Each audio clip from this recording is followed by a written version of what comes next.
Good evening and welcome to Arirang News Center. Coming to you live from Seoul, I'm Han Daeun.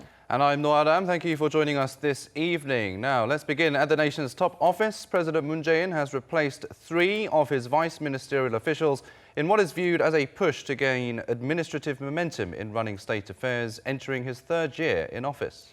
The shakeup includes a presidential secretary and the commissioner of the National Tax Service. Arirang's chief political correspondent, Shin Se-min, leading us off tonight. President Moon Jae-in made more adjustments on the vice-ministerial level of his administration as a strong show of determination to reform and tighten discipline among government officials. One of the 3 replacements announced Tuesday is a presidential secretary, the first to be replaced in 140 days. The president named the Minister of Government Legislation, Kim Wae-suk, as the new senior secretary for personal affairs, replacing Cho Hyun-ok.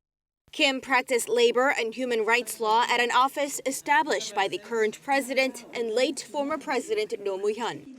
Outgoing Cho has come under fire over a series of disputed nominations for new minister positions who were later found to have breached moral principles, eventually leading opposition parties to call for her removal for lax personal verification. The president promoted the head of the National Tax Service of the Seoul Regional Office, Kim Hyun-jun, to the commissioner post of the NTS. Kim had served key positions within the state tax agency and is set to become the 2nd NTS commissioner under the Moon administration once he gets parliamentary approval. Considered one of 5 authority institutions, a shakeup in the state tax agency can be seen as the administration's willingness to accelerate reform drive within government organizations. Moon also tapped Kim Hyung-yeon to succeed Kim Wae-suk and lead the legislation ministry. Kim, who previously served as a high court judge, had been serving as presidential secretary for legal affairs. Shin Se-min, Arirang News. Staying at the top office, President Moon Jae-in says lawmakers need to swiftly pass the government's supplementary budget bill and put those funds to work to breathe life into the economy. The president was briefed today on the economy by Finance Minister Hong Nam-gi. In that meeting, the president stressed the seriousness of getting the budget bill deliberated on, which it's been waiting on for over a month. That meeting also covered investment and innovation in the manufacturing industry. The president emphasized that it's important to revive corporate investment sentiment and told the finance minister to improve communication with that sector. The president also ordered his economic team to take into account economic circumstances at home and abroad in their policies for the latter half of the year. North Korea remains unchanged in its stance in nuclear negotiations with the U.S. and is rather pressing Washington to change its calculations on the denuclearization issue. This, according to Seoul's unification ministry, which analyzes that Pyongyang is recently presenting this position in the form of Q&As with reporters. Our Oh Jung-hee reports. Recent North Korea media reports show that Pyongyang has not moved an inch from its original stance in the denuclearization talks and is rather pressing the U.S. to change. That's an assessment from South Korea's unification ministry on Tuesday. Several times in the past couple of months, North Korea has sent out messages through interview format articles on its state media instead of making official statements or announcements. Such messages often come in the form of a spokesperson's answer to a question from a reporter from the Korean Central News Agency. The most recent case was last week. Answering a KCNA reporter, Pyongyang's foreign ministry spokesperson said North Korea-U.S. dialogue won't resume unless the U.S. takes a different approach. An anonymous official at Seoul's unification ministry told reporters Tuesday that the North uses that format when it wants to emphasize a stance or remind another party of it. He explained that Pyongyang claims to be firm on its negotiation strategy and is pushing the U.S. to change its calculations, a situation the official said is, quote, not so desirable. According to the official, Seoul is keeping an eye on a few specific terms in these North Korean reports, terms like self-reliance and the state-first principle, or words like simultaneous development, which could mean nuclear weapons and imply a return to the past. The Unification Ministry says North Korea has grown its online presence now to more than 50 websites and social media accounts. They're meant to represent official government bodies and the media or to attract foreign investment. 오정희, Arirang News. Seoul's foreign ministry has decided to file a criminal charge against a senior diplomat at the Korean embassy in Washington who leaked the content of a recent phone conversation between President Moon and President Trump. The ministry said Tuesday that its decision was based on the severity of the issue. In addition to the charge of leaking classified information, he and 2 others from the embassy who failed to keep the information secret will be subject to a disciplinary hearing on Thursday. The official responsible for the leak says it was unintentional and that reports are making false accusations that he did it to help the opposition lawmaker who received the information. President Trump paid a visit to the Japanese Navy's biggest destroyer this afternoon on the last day of his trip to Japan. Speaking to sailors alongside Prime Minister Abe, he reiterated strong U.S.-Japan alliance. Our Lee Ji-won has more. U.S. President Donald Trump concluded his 4-day visit to Japan Tuesday afternoon. His final stop in the morning was a visit to U.S. military personnel on board a Japanese destroyer, the JS Kaga, to highlight the strong Washington-Tokyo alliance. The Kaga is the Japanese Maritime Self-Defense Force's largest destroyer, and it's stationed at the entrance of Tokyo Bay in Yokosuka. Accompanied by Prime Minister Shinzo Abe, Trump became the first visiting U.S. president to board a Japanese naval ship, and there the 2 leaders highlighted their ironclad alliance in front of hundreds of American and Japanese sailors. Japan-U.S. ties have become more robust than ever under the great partnership that President Trump and I have developed. The fact that we stand together on board the JS Kaga today is a testament to this robust alliance. Our armed forces train and serve together around the world, including right here, very special. In fact, this is the only port in the world where an American naval fleet and an allied naval fleet are headquartered side by side. President Trump once again repeated Monday's announcement that Japan intends to purchase 105 brand new F-35 stealth aircraft, a purchase he said would give Japan the largest F-35 fleet of any U.S. ally. And Tokyo plans to upgrade the ship they were on, the Kaga, so it can function as an aircraft carrier compatible with the F-35. President Trump then visited American sailors on board the USS Wasp, a multi-purpose amphibious assault ship anchored near the Kaga, where he gave a Memorial Day speech and said more about the strong Washington-Tokyo alliance. Having spent much of his time with either the new Emperor Naruhito or with Prime Minister Abe, President Trump's Japan trip has mainly stressed their robust ties. This is also seen as an effort to keep Japan's neighbors in check, especially China, which is seeking to expand its military power in the South China Sea. Lee Ji-won, Arirang News. President Trump, meanwhile, says there's still a ways to go before the U.S. and China come to an agreement on trade. It's not clear when he sees that happening, but at least one major investment firm sees it happening by next year. Our Kim Yo-sun explains. Washington is not ready to make a trade deal with China.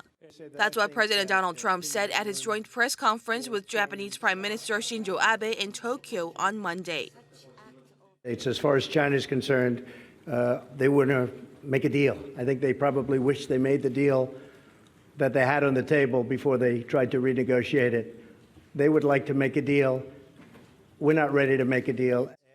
He also explained that the tariffs imposed by Washington on Chinese goods could go up very, very substantially.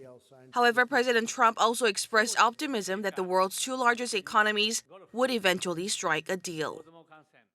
But I think sometime in the future, China and the United States will absolutely have a great trade deal. And we look forward to that. Meanwhile, the Asia-Pacific head of the Chief Investment Office at UBS Global Wealth Management says there's little incentive for the U.S. and China to finalize a trade deal quickly. Speaking with American broadcaster CNBC, Tan Min-lan predicted that any deal would only come just before the end of the year. This, Tan explains, is because there isn't enough pain on either side to reach a deal immediately, adding that the U.S. has a strong economy and China is able to at least stabilize its economy for the time being. She said 2020 would be a chance for the two countries to reach a deal, as Trump will be facing re-election, while Beijing will want to eliminate further economic uncertainties. Kim Hye-sun, Arirang News. South Korean companies are finding themselves stuck in the middle of the trade war between the U.S. and China after the Trump administration decided to blacklist China's Huawei. According to multiple sources, the Korean firms are not planning to suspend business with Huawei for the time being. Our Kim Hye-sung reports. Huawei is calling on Korean companies to continue supplying it with parts. According to business sources, executives from Huawei met with officials from Samsung Electronics, SK Hynix, LG Display, and others last Thursday and Friday, calling on them to continue their supply of major parts and components. The move comes after the Trump administration put Huawei on a trade blacklist over security concerns and has called on its allies, including Korea, to join in restricting business with Huawei. U.S. chipmakers like Intel and Qualcomm announced that they will stop selling critical software and components to Huawei until further notice, which is set to hurt its supply chain. Korean companies, including Samsung Electronics and LG Display, supplied more than $10 billion of components to Huawei last year. That's about 6% of Korea's total exports to China. Both Samsung Electronics and SK Hynix export DRAM and NAND flash, which are used for Huawei smartphones and computers. Samsung Display and LG Display supply smartphone displays like OLED panels. There are growing fears that Korea is caught in the middle of this U.S.-China trade war, putting it in a tricky position. This sales ban and pressure is similar to the THAAD dispute, where several Korean companies were pretty much forced to stop business in China, with people boycotting Korean products. But the tech field is even worse. Korean IT companies have made long-term investments in China, including chips and batteries. They are intermediary goods, not just final consumer goods. They can't just stop everything all of a sudden. The Korean government has repeatedly said that the decision to do business with Huawei should be a strategic one made by businesses. As for companies, Korean tech giants said they will monitor the situation closely rather than changing their current business relationship with Huawei. Kim Hye-sung, Arirang News. The government has taken away the license for a drug called Invosa, used to treat the most common form of arthritis. Now, the manufacturer faces lawsuits and criminal charges after an investigation revealed the gene therapy treatment used kidney cells, not cartilage cells. Yoon Jung-min has the details. The Ministry of Food and Drug Safety has revoked the license for the gene therapy drug Invosa after the manufacturer mislabeled and made false reports on one of its ingredients. The ministry also decided to push prosecutors to file charges against Invosa's manufacturer, Colon Life Science. We have decided to cancel the approval of Invosa, as solution 2 of the medication contained kidney cells, not cartilage cells, as stated in the data submitted by Colon Life Science. And we will file charges against the company for submitting false documents. Invosa is the world's first gene therapy drug for the most common form of arthritis, which is estimated to affect some 5 million people in South Korea. Following an investigation of the developer of the drug, Colon Tissue Gene, the ministry concluded that subsidiary Colon Life Science falsely reported ingredients used, did not disclose additional data it discovered on the problem before submitting the drug for approval, and failed to provide a scientific cause for the mix-up. Sales and distribution of Invosa was suspended in April, some 2 years after it won approval for commercialization. The drug had also been sold in Hong Kong and Macau and was in phase 3 clinical trials in the U.S. Stock prices for Colon Tissue Gene and Colon Life Science plunged following the announcement Tuesday, and trading for both companies was suspended for the day. It's estimated over 3,000 people have used Invosa, but according to the authorities, none have reported any side effects so far. The ministry says it will closely monitor patients in the country and provide extensive medical checkups and long-term care. Patients and shareholders of related companies plan to file a lawsuit against Kolong worth millions of US dollars. The ministry also pledged to bolster its safety management for the entire process of drug distribution in the nation. Yoon Jung-min, Arirang News. South Korea's composite consumer sentiment fell in May for the first time in about half a year. The Bank of Korea said today the figure was at 97.9, down 3.7 points from the month before. The central bank attributed the fall to negative responses to the escalating US-China trade war, sluggish domestic economic growth and falling stock prices. The index had rebounded above 100 in April, but fell below that mark again, indicating there are more pessimists than optimists about the economy. South Korea has invested more than $760 million in clean energy R&D so far this year, a 61% increase compared to 2016. The figures were revealed by a government official at a clean energy conference in Vancouver. Seoul's goal is to invest over $940 million by the year 2021. The mission innovation was launched 4 years ago, with dozens of countries pledging to double their support for clean energy by 2021. The members have pledged a combined investment of $30 billion over the next 5 years. The World Health Organization has decided to classify gaming addiction as a mental health disorder, sparking some controversy here in Korea, where gaming is huge. Prime Minister Lee Nak-yeon said today the government will have thorough discussions in the years to come to find the best ways to establish a sound gaming culture, while at the same time developing the industry. He acknowledged that there were conflicting views between the gaming and medical industries on the WHO's decision, but he said those in public service should refrain from causing concerns that can arise when they speak about measures that haven't been decided on. South Korea and the US are seeking to have a 4-star Korean general lead joint military exercises to test Seoul's ability to take back wartime operational control from Washington. The ROK-US Combined Forces Command and South Korea's Joint Chiefs of Staff said Tuesday Seoul and Washington are planning to have the combined command post exercise and its assessment of initial operational capability in August. The Allies are aiming to have the envisioned transfer take place as early as 2022. US Vice President Mike Pence has vowed that Washington will continue to recover the remains of American soldiers who were killed during the Korean War. In a speech marking Memorial Day at Arlington National Cemetery on Monday, Pence explained that 55 cases of remains were brought back from North Korea last year, in line with an agreement reached between the leaders of the two countries. Saying some of the remains have been identified while others have not, he explained much work remains to be done. Pence himself is the son of a Korean War veteran. The Tokyo District Court has ruled against South Koreans who appealed for the removal of their family members from the Yasukuni Shrine, which honors Japan's war dead, including some Class A war criminals. Tuesday's ruling came 5 years after the plaintiffs filed the case. The court said it is rejecting all claims without giving a reason for its decision. The plaintiffs said they cannot accept that the victims of Japanese imperialism are listed at the shrine, adding that they will take the case to a higher court. The names of almost 2.5 million people are listed at the Yasukuni Shrine, including some 20,000 Koreans.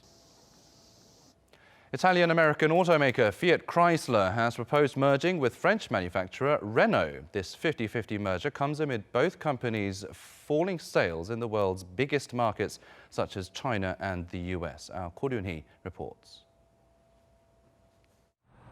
To become a world leader in the rapidly changing auto industry, this is Fiat Chrysler's main goal behind its proposed merger with Renault.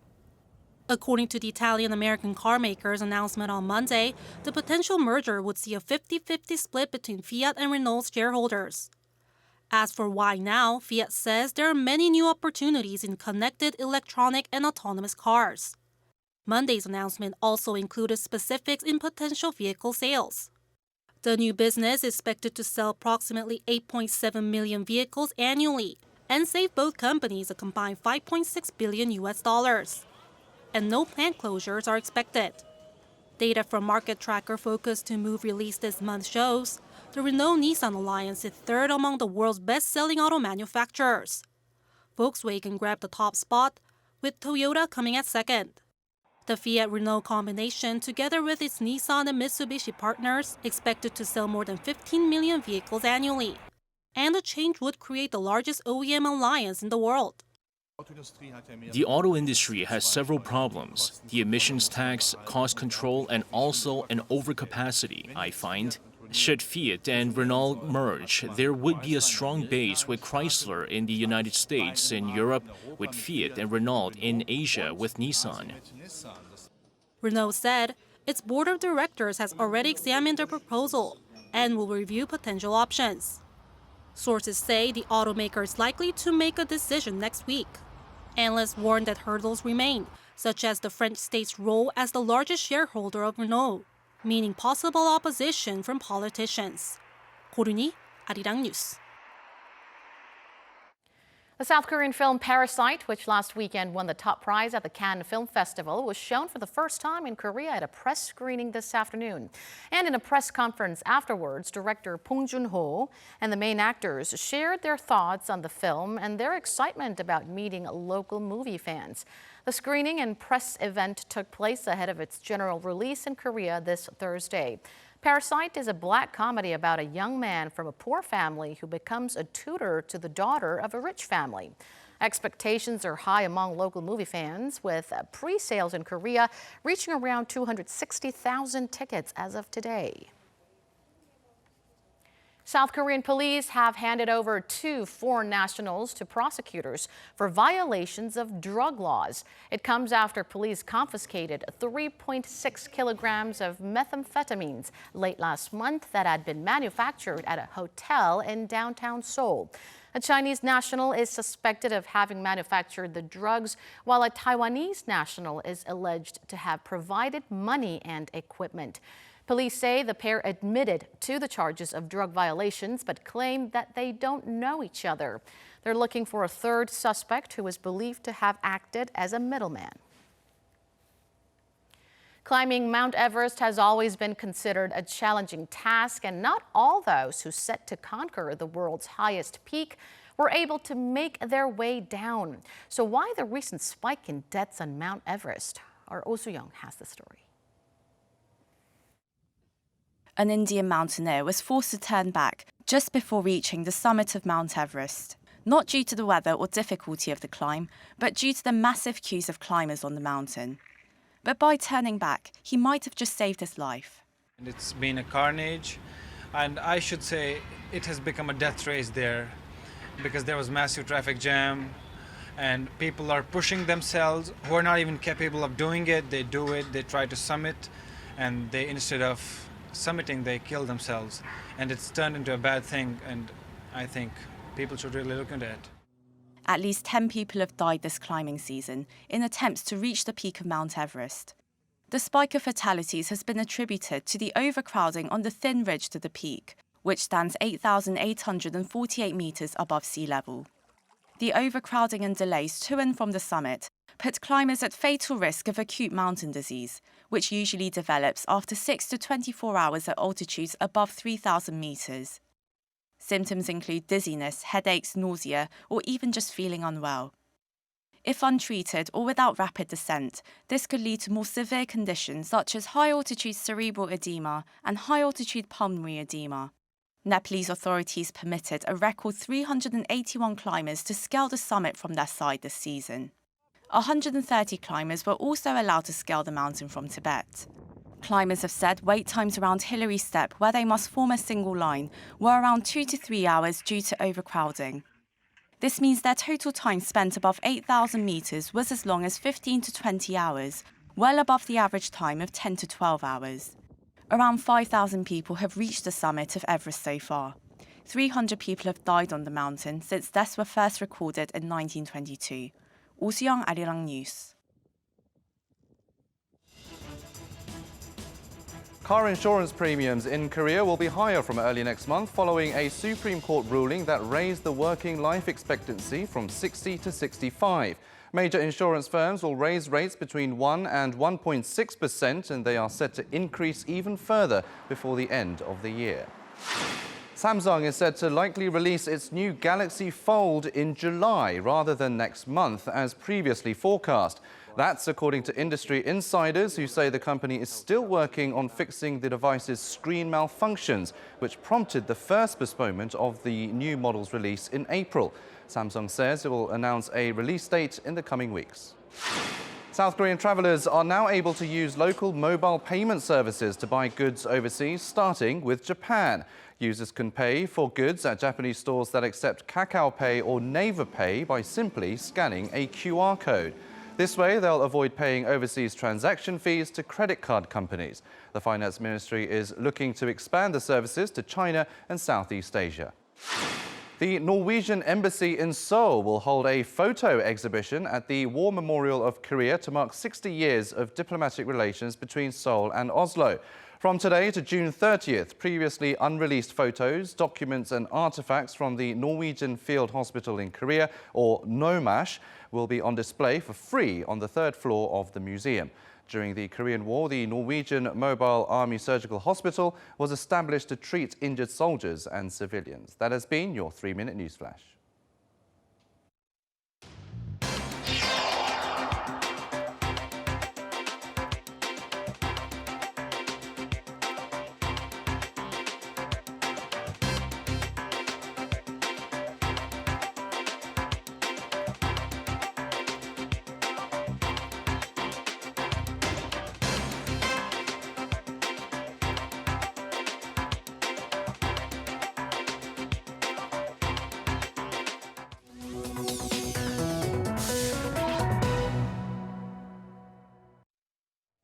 Now it's time to take a look at some of the digital media content available on Arirang social media platforms. And Onion News is back, taking a look at the top trending stories. Hi everyone, I'm Minsun, a news reporter at Arirang TV. Here's today's Onion News.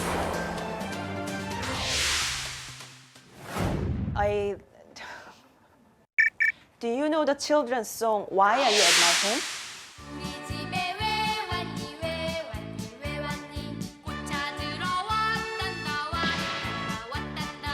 Because a group of researchers argue the lyric depicts human trafficking of comfort women during the Japanese colonial period.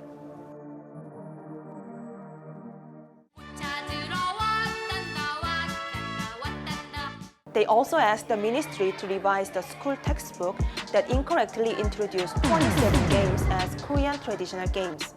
This is one of the many efforts to eliminate vestiges of Japanese imperialism that still remain in Korea. Japanese junipers planted at schools are replaced with Korean pine trees. And from March this year, Korea Coast Guard found 100 terms used at work which originate from Japan and decided to use Korean terms instead. It's a desirable move, especially since this year marks the 100th anniversary of March 1st independence movement.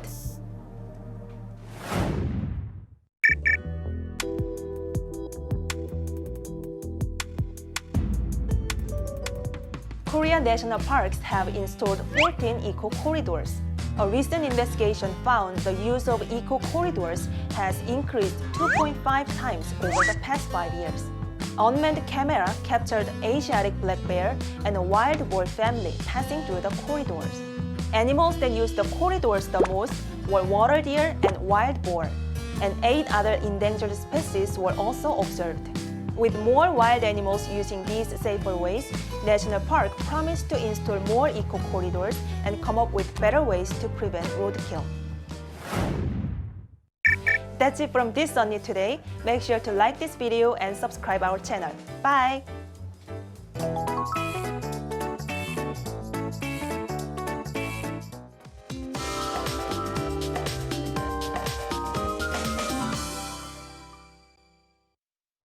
Today Today's weather was clear with a refreshing breeze to keep us cool. Yes, that's right. And it was a very pleasant to be outside. I hope it stays this way.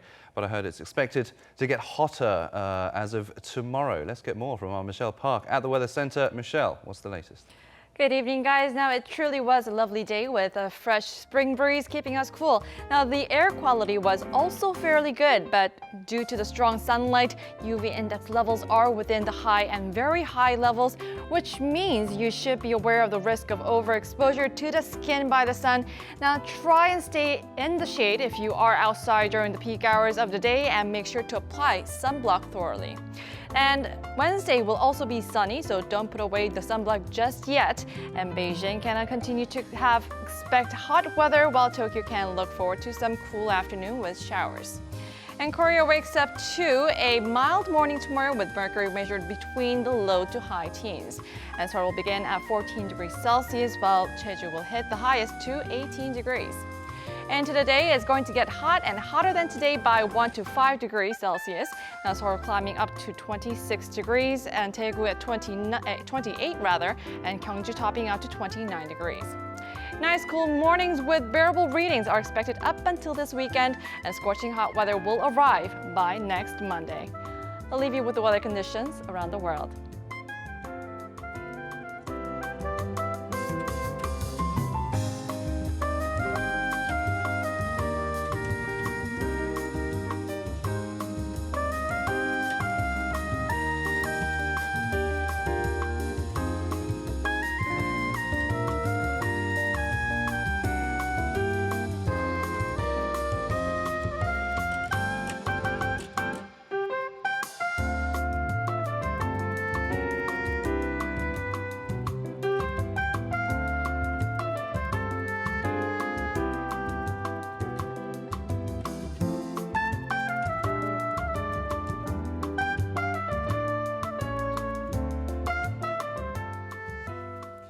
That will do it for this edition of Arirang News. Thank you, as always, for watching. Stay tuned to Arirang for more analysis on current issues and news in depth coming up next.